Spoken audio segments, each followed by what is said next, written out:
Buenas tardes, queridos estudiantes. Hoy es 28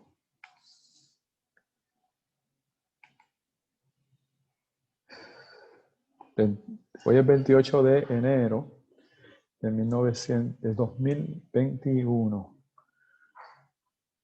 Hoy vamos a grabar la clase que no pude dar ayer, 27. Entonces también esta clase va a ser para los estudiantes de Español Básico 3101, las secciones 145, 140 y 150. Vamos a hacer una introducción sobre Horacio Quiroga y la literatura fantástica. Bien. El semestre pasado, cuando estudiamos la generación del 98, establecimos sus características y las comparamos con el modernismo. Lo significativo de esta comparación es que destaca un gran interés de parte de los escritores,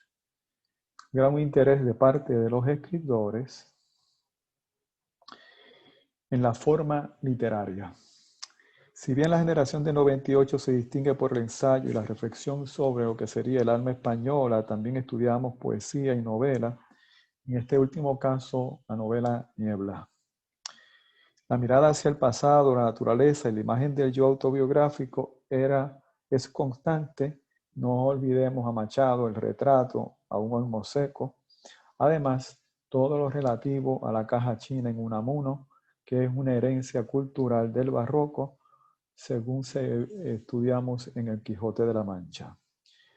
Hay que recalcar también que estos textos corresponden al momento histórico que es la guerra hispanoamericana, en la que España cedió sus últimas colonias. Al estudiar la literatura hispanoamericana del siglo XX, hablamos de naciones que están en formación. Las guerras de independencia se iniciaron a principios del siglo XIX, promovidas por el romanticismo, las ideas democratizadoras y la formación de la nación vinculada a la modernización, es decir, el tren, la máquina de vapor, el desarrollo de la industria de la imprenta, los diarios, la cultura literaria, fundamentada en la publicación en revistas literarias, de modas y novelas románticas. Recuerden que este fenómeno también lo vimos con Galdós y la novela Folletín. Estos fenómenos tienen un impacto en la concepción que se tiene del escritor. Durante el 19, las naciones llevan a cabo un proceso de alfabetización. Aprender a leer y escribir posibilita el acceso al trabajo y un ascenso social y económico. El escritor del siglo XVIII y principios del XIX usualmente eran personas adineradas, con acceso a libros de limitada producción y escritos en otros idiomas, lo que implicaba la dificultad de acceso a la lectura. La alfabetización junto a la industria cultural promovió un mercado de lectores en un espacio urbano en crecimiento. Los kioscos de revistas, libros, periódicos hacen que la lectura sea accesible a un gran público. No se lee solo en la casa, sino también camino al trabajo, en la calle, mientras espera el tren o en la sala de espera de un médico. Este fenómeno cultural se desarrolló también en los Estados Unidos, en Europa. El mejor ejemplo es Edgar Allan Poe. Horacio Quiroga, 1878-1937, pertenece a lo que se llama el movimiento modernista. Se formó como escritor vinculado a estos fenómenos culturales. Sus cuentos fueron publicados inicialmente en revistas literarias, Buen Hogar, la novela semanal, y sobre todo en el periódico Crítica. Al igual que Edgar Allan Poe, sus cuentos se publican en estos medios para luego eventualmente crear los libros. de importancia en Quiroga como miembro del modernismo es la reflexión que él hace de la forma literaria. Con esto quiero decir la atención a la escritura, la estructura y sobre todo el ajuste del relato a un espacio determinado por la prensa y los diarios. Este concepto de espacio narrativo de un cuento está relacionado con la llamada industria cultural. El diario existe y se sostiene no solo por las noticias, sino por los anuncios. Lo coincide en el número de páginas que debe tener un cuento. Hago un paréntesis aquí para reflexionar un poco sobre la tradición del cuento. Pensemos en Las Mil y una Noches de Cameron de Boccaccio, Canterbury Tales de Chaucer. Estas obras se destacan por la relación estrecha entre el narrador, narradora y el lector u oyente. En Las Mil y una Noches, Sherazade cuenta al rey Shahriar diferentes historias. Sabe que si falla al contar el cuento, el rey la puede matar. Por eso, contar se considera un asunto de vida o muerte. En el de Cameron y Canterbury Tales encontramos la misma estructura. Contar desde el punto de vista de los mercaderes es pasar la noche, es entretenimiento, es un modo, según se ve en Boccaccio, de olvidar la muerte, la peste bubónica que ronda la ciudad de Florencia. Estos aspectos de índole narrativa también nosotros los estudiamos el año pasado al hablar sobre Quijote, la relación autor, lector, texto, personaje, el manuscrito encontrado y la caja china, efectos narrativos que representan el proceso de narrar y más bien también recuerdan el concepto de metarrelato.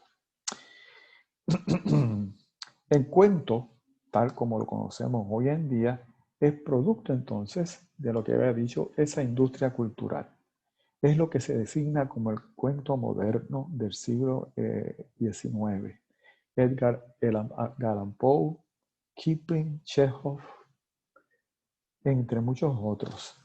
El relato se distingue por la brevedad. Incluso en las teorías del cuento, Poe establece que se puede leer el relato en alrededor de 45 minutos. De igual forma, hace hincapié en la relación entre el inicio y el final del relato.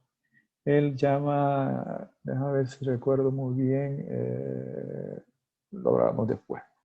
Bien, este tiempo, según lo vimos en la novela En el tranvía, junto a la facilidad de un diario o revista, hace que la lectura se dé mientras nos transportamos de un lugar a otro. En este sentido, el cuento como género está vinculado a la transportación, es decir, tiempo de lectura, y la página en blanco del diario, es decir, la economía o la brevedad del cuento.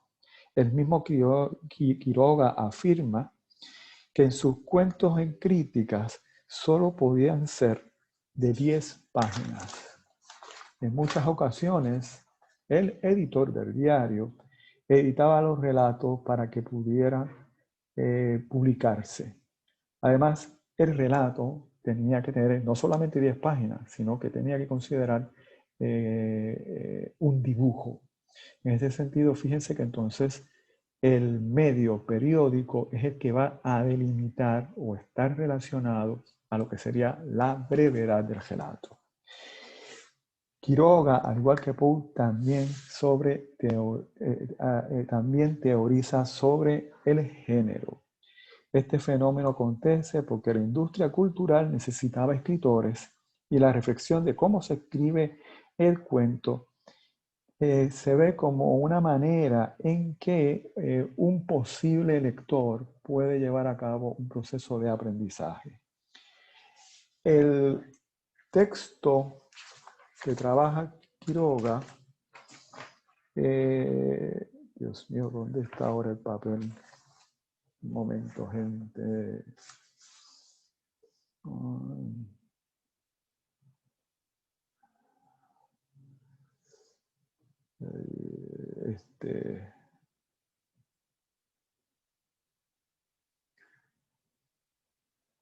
Ay, no.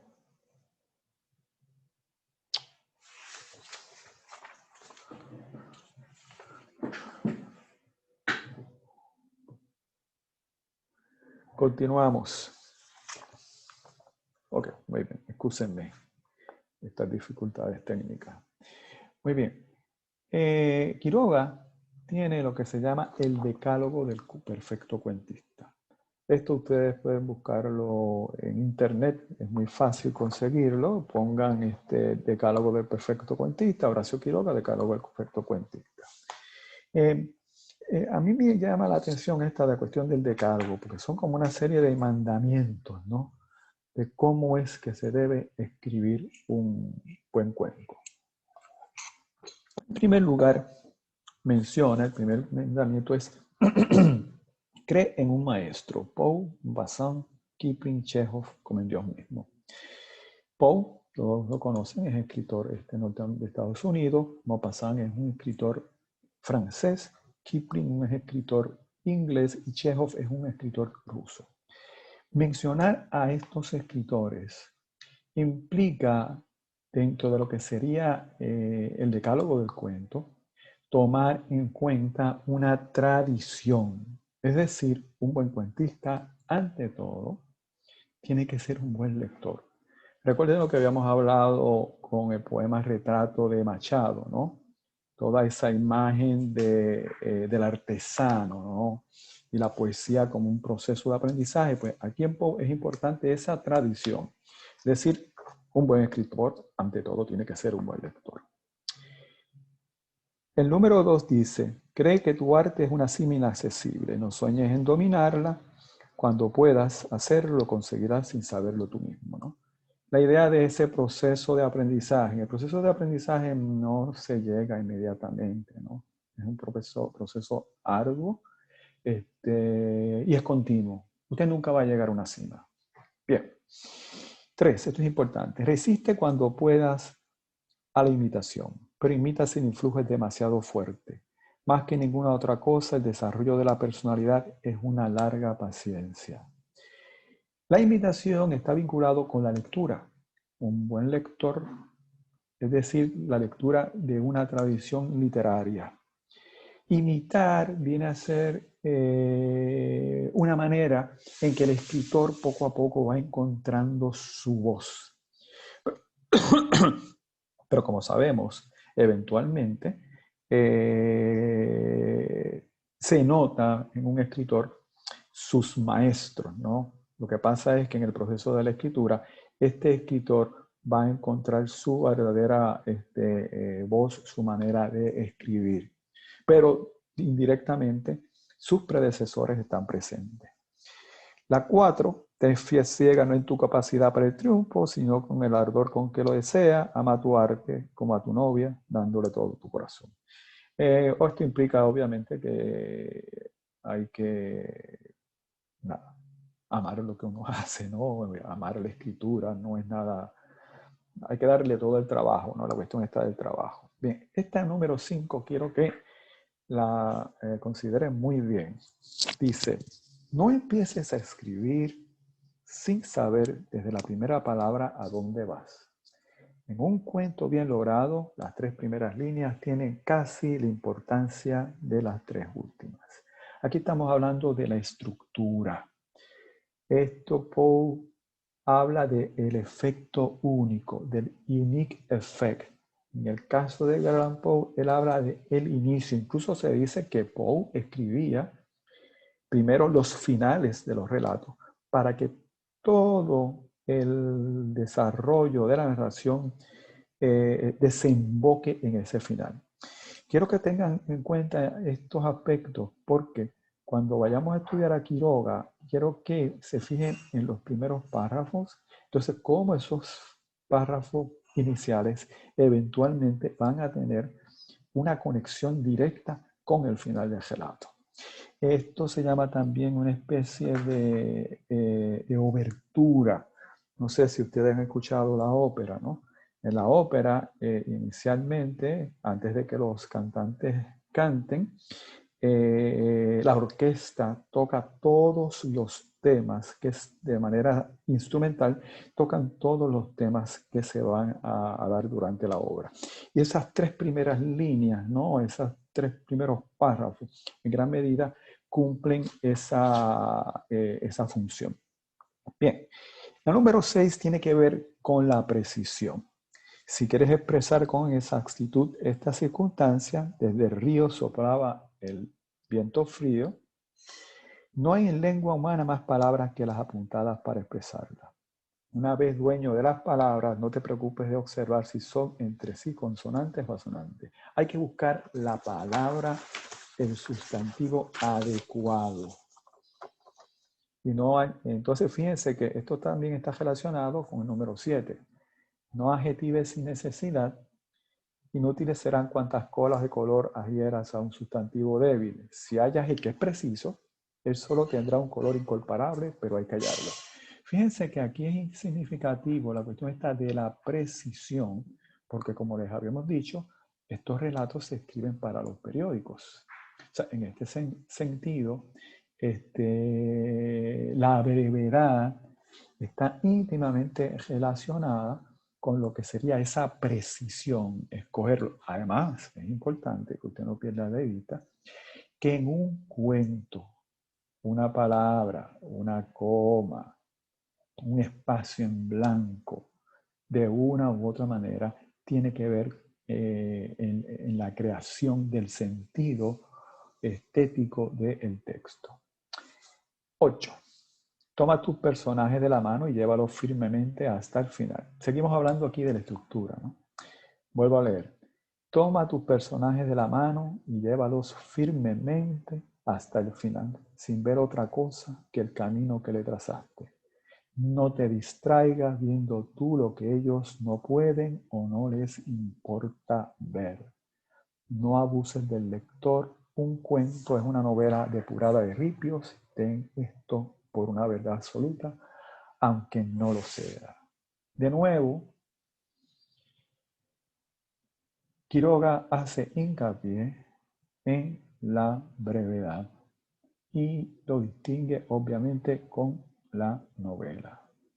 Cuando dice que hay que llevar a los personajes firmemente hasta el final, esto implica que el texto, que el cuento, a diferencia de la novela, tiene que estar limitado en términos de los asuntos que va a tratar.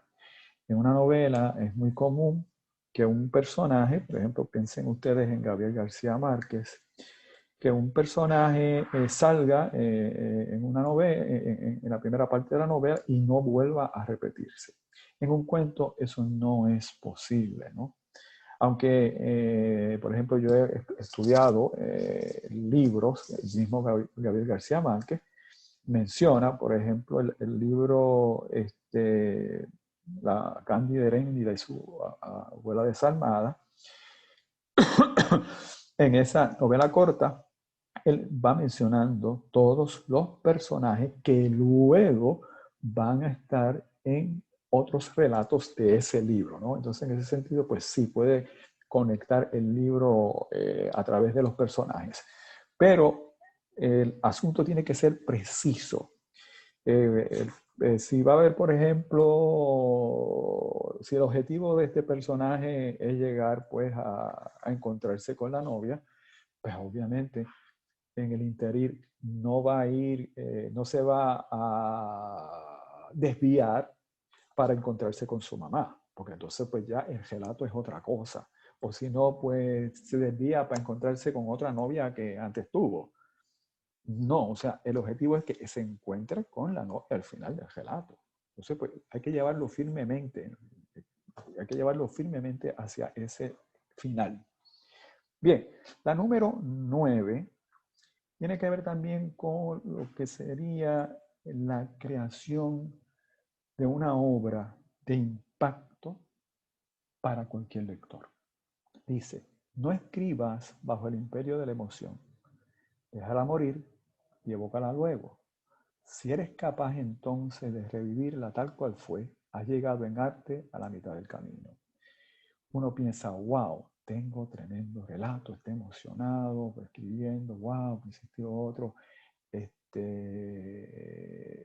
Inclusive el próximo mandamiento, uno piensa en los amigos, esto le va a encantar a fulano, mengano, ¿verdad? Y sobre todo pensamos que la anécdota que nosotros estamos, que se nos ocurre, es lo último que se ha escrito, ¿verdad? Y que le interesa a todo el mundo. Bien, se establece distancia. Y esa distancia también entonces tiene que verse desde la perspectiva de la construcción literaria. Es decir, los eventos o las anécdotas ya son similares en todo el mundo. La gran diferencia es cómo usted lo escribe.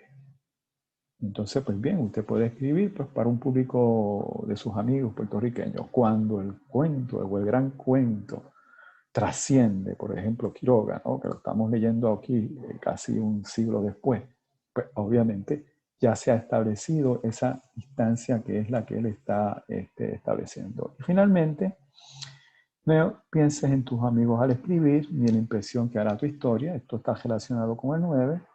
Cuenta como si tu relato no tuviera más interés para el pequeño ambiente de tus personajes de los que pudiste haber sido uno.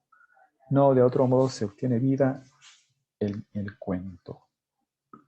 Tener vida en el cuento es esencial.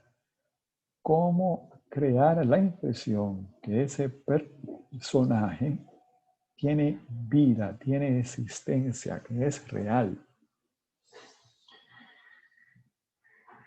Fíjense que esto es interesante, porque cuando nosotros estamos leyendo, nos da la impresión, en muchos casos nos identificamos con la situación de los personajes, los reconocemos, le ponemos rostro, escuchamos su voz. Aquí es bien importante la cuestión de la voz y la descripción. Y entonces, en gran medida, nosotros estamos como reconstruyendo la historia.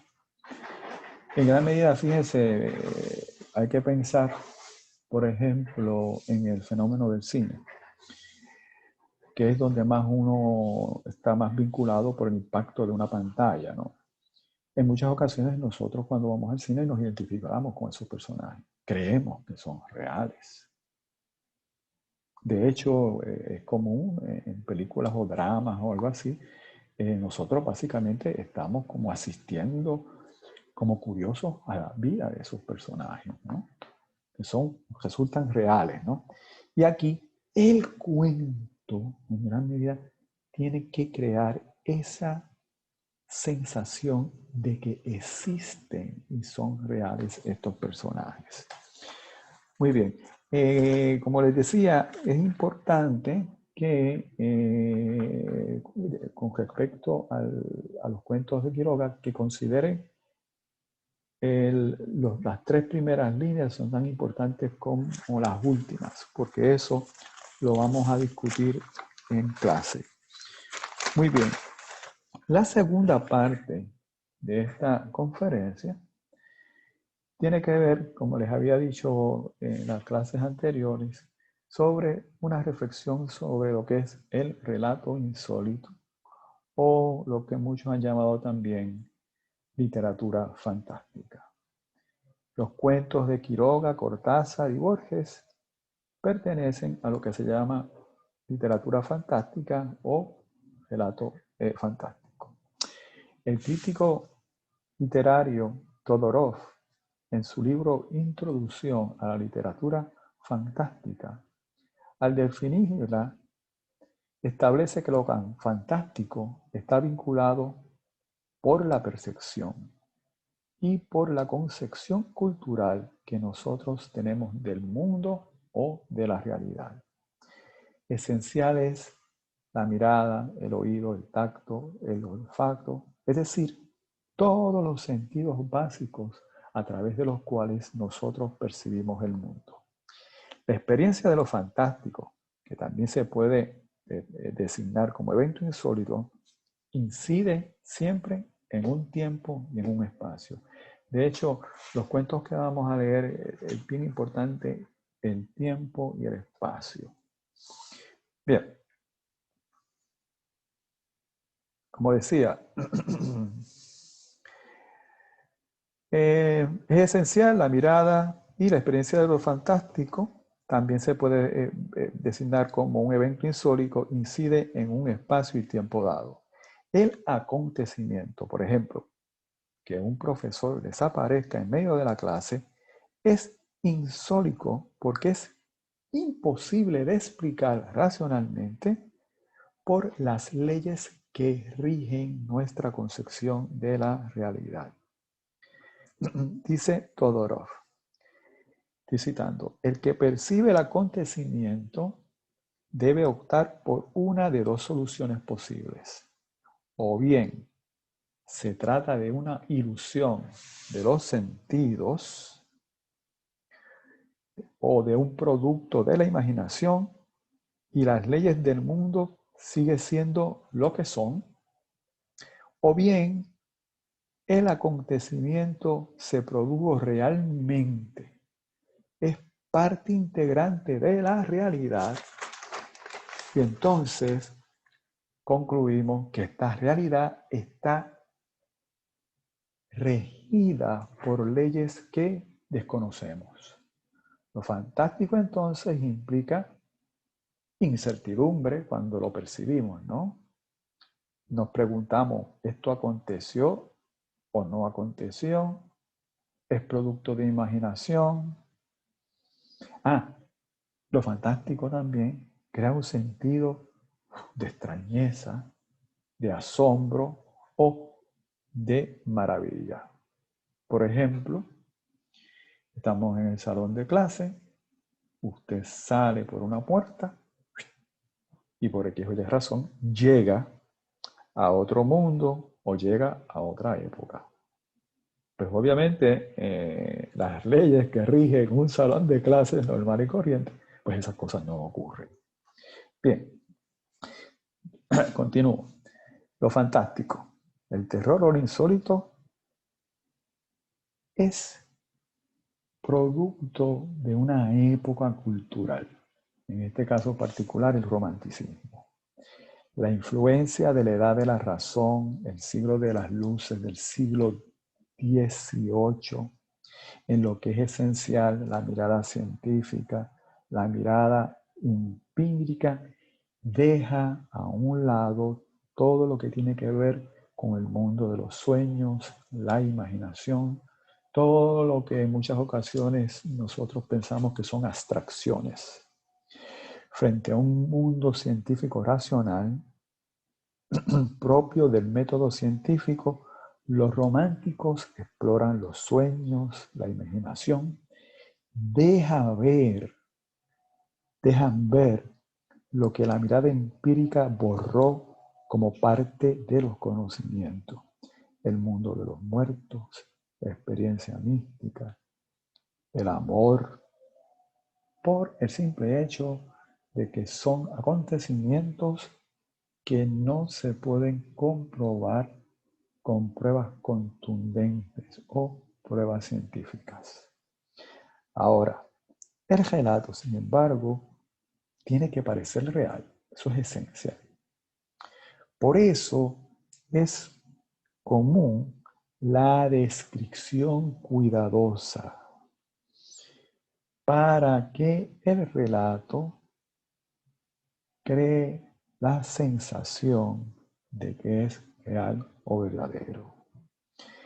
La descripción de casas, calles, edificios, aspectos físicos, la descripción del rostro, del cuerpo, la vestimenta, nos crea la impresión de que lo que estamos viendo es real. Hago un paréntesis aquí para recordarles que cuando estuvimos hablando de la literatura realista del siglo XIX,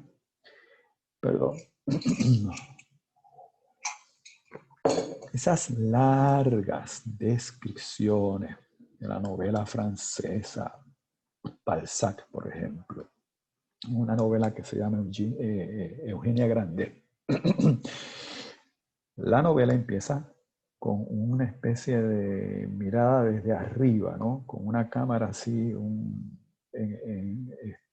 tipo paisaje, panorámica. De poco a poco se va acercando hacia la ciudad de Samur. La ciudad va describiéndola de tal manera que hace hincapié en los detalles, las calles, los edificios. De hecho, en un momento dado del relato, dice que en esas grietas, él las ve como si fuera una especie de jeroglíficos. Y dice que en esas grietas y emblemas está toda la historia de Francia. Esto es significativo porque esa mirada de ese narrador es casi la mirada de un arqueólogo. Y esto lo vamos a trabajar luego cuando estudiemos a Bio Casares y la invención de Morel. Es casi como si fuera un arqueólogo. Entonces, cuando dice que son como si fueran jeroglíficos de una tumba egipcia, pues obviamente el texto, perdón, la narración remite inmediatamente a una ciudad que está fundamentada básicamente en escritura. Es una relación entre escritura y espacio urbano. Poco a poco se va acercando y llega a la casa de Papá Grandet, que es un hombre avaro, ante todo, y comienza a describir el edificio. Esta descripción es significativa por varias cosas. Uno, es el espacio, implica un tiempo. De hecho, todo está detenido. Es como si fuera una especie de escenario en donde acontecen los personajes. Entonces, la descripción de los objetos son significativas porque nos va dando una idea de las personas que viven en ese espacio, de cómo son, la manera en que visten. Por ejemplo, la descripción que hace de la cocina y de los alimentos, lo que manifiesta esa idea del ahorro propio de un avaro. Ellos son millonarios, tienen muchísimo dinero, pero entonces describe la vestimenta de la madre y de la hija. Entonces, pues, la vestimenta no corresponde a lo que ellos entienden sus medios económicos. Entonces es interesante porque se fijan en esa descripción. A propósito, se dice que Balzac tiene influencia mucho de la descripción del romanticismo. En gran medida causa que la casa sea como una especie de espacio gótico, como habíamos hablado en la clase anterior. Y obviamente ese espacio y esos personajes para nosotros son verdaderos. Bien, esa descripción cuidadosa causa que ese mundo parezca común y corriente, cotidiano, conocido para esos personajes y obviamente conocido también por el lector. Lo que ocurre en la literatura fantástica es que lo insólito, ese evento inesperado, irrumpe en esa cotidianidad, crea una ruptura. Por ejemplo, un profesor desaparece de su salón de clase. Es decir, estamos nosotros aquí en el salón de clase, lo más tranquilo. Yo camino hacia la puerta derecha y sin que ustedes se den cuenta, el profesor desaparece. Ese es el evento insólito. Obviamente se rompen las leyes de lo que sería la cotidianidad, de lo que sería la realidad. Los profesores no desaparecen por las puertas, ¿no? Digo, por el muro, ¿no? Bien, ¿qué es lo que se hace? Pues obviamente en el proceso de relato, pues nada, algunos estudiantes empiezan entonces estudiantes que son así de ciencias, algo así por el estilo, empiezan a mirar la pared, que esto y lo otro, la examinan. Algunos tienen microscopio, algunos han tomado muestras de la pintura o han roto a ver si hay algún elemento químico que haya producido eso, ¿verdad? Es decir, intentan en la medida de lo posible encontrar una contestación lógica y racional a ese evento insólito. Lo interesante es que obviamente el profesor desapareció, se quedan sin profesor, y entonces aparece otro profesor. Empieza a dar clases, etcétera, etcétera, pero cada vez que ese profesor se acerca a esa pared, ustedes que han visto ese evento insólito ya y lo han experimentado, le dicen, profesor, no se acerque a la pared porque el profesor anterior desapareció por ella. Entonces el profesor dice, pues usted está loco, entonces toca la pared, que si yo no sé qué diatre, ¿cómo va a ser eso posible? Ustedes están locos, yo no sé qué diatre. Bien, y la cuestión es que sigue, cada vez que usted, de hecho usted ni siquiera atiende la clase, pendiente cada vez que el profesor se mueve hacia la derecha, Dios mío, va a desaparecer. Bien, tomaron el primer examen. Todo el mundo se colgó. La clase es insoportable. Los estudiantes no lo soportan al profesor. Ya no les importa si él se acerca a la pared. No les importa si desaparece mejor. Un día, aquí es importante la ruptura del tiempo. La ruptura del tiempo. Recuerden lo que habíamos hablado de las novelas de aventura, que es una especie de hiato, ¿no? La actualidad se rompe y se entra al mundo de las aventuras. Aquí ocurre algo semejante. Bien, como ya ustedes conocen, ese evento ha creado nuevas leyes con respecto a la realidad y ese espacio. Un día, molesto ya por la actitud negativa del profesor, alguien, no sé quién, el profesor se ha acercado, entonces alguien lo empuja y el profesor desapareció. Ese evento insólito inicial eventualmente se convierte en un evento cotidiano.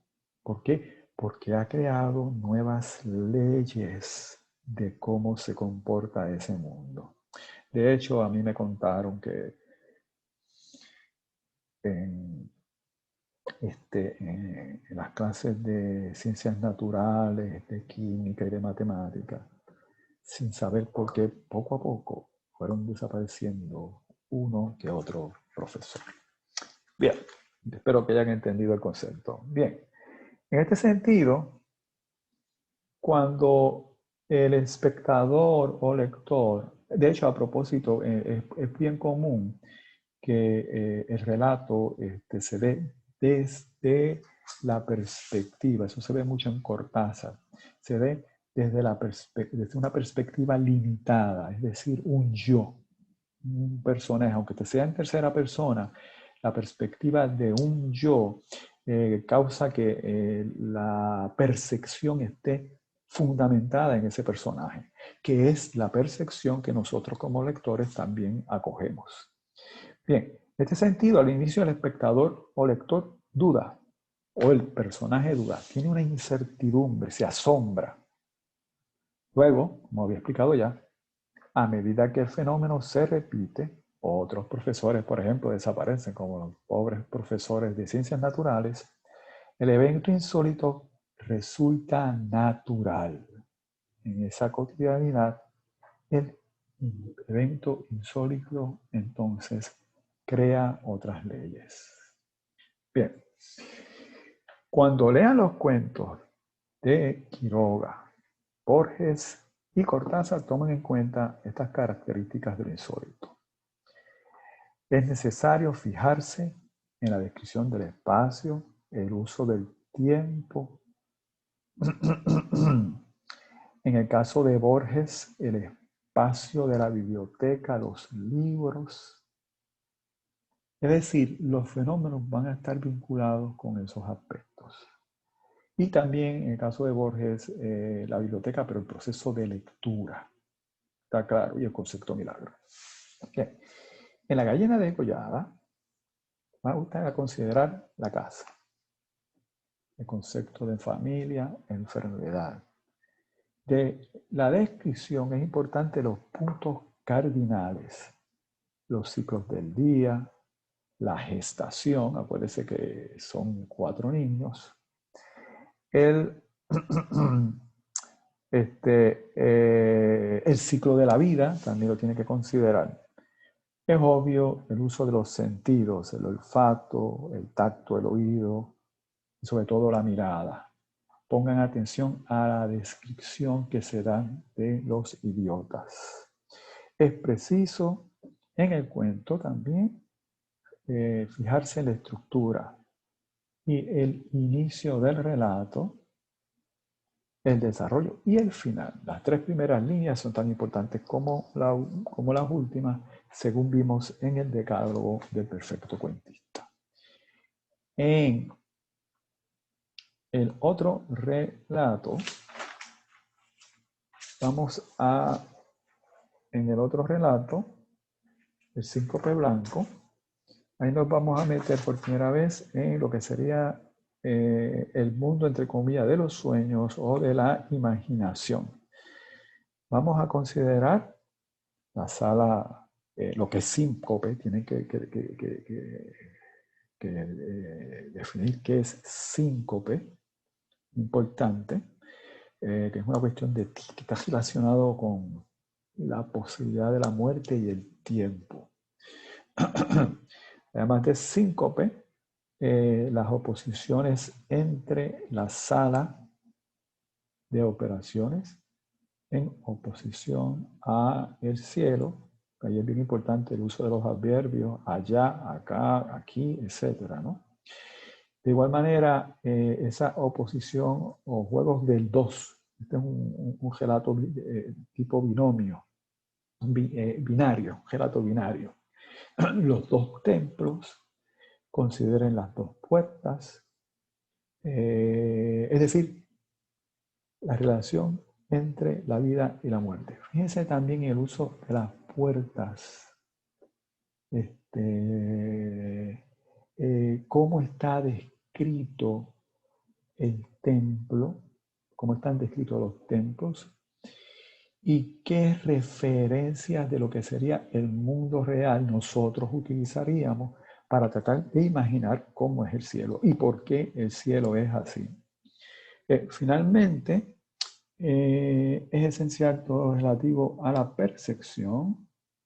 Recuerde que si hay elementos de sueño, cuando uno está soñando, todo lo que está soñando nos parece real.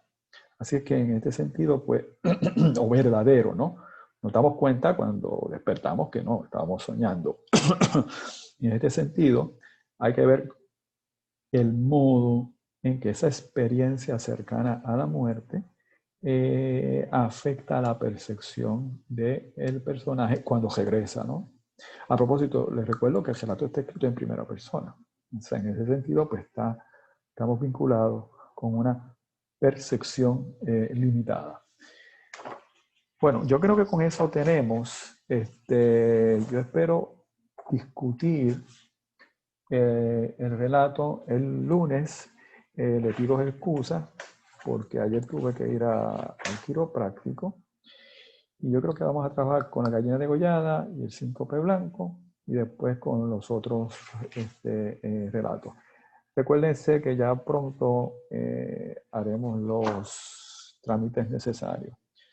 Pues bien, pues nos veremos entonces. Hasta la próxima clase. Para saber cómo uno detiene esto, Dios mío. A ver. No. Cancel.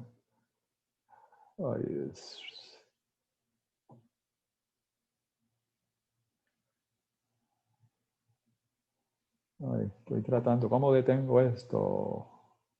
Ok, ya lo encontré. Bueno, chicos, nos veremos y que tengan un lindo fin de semana.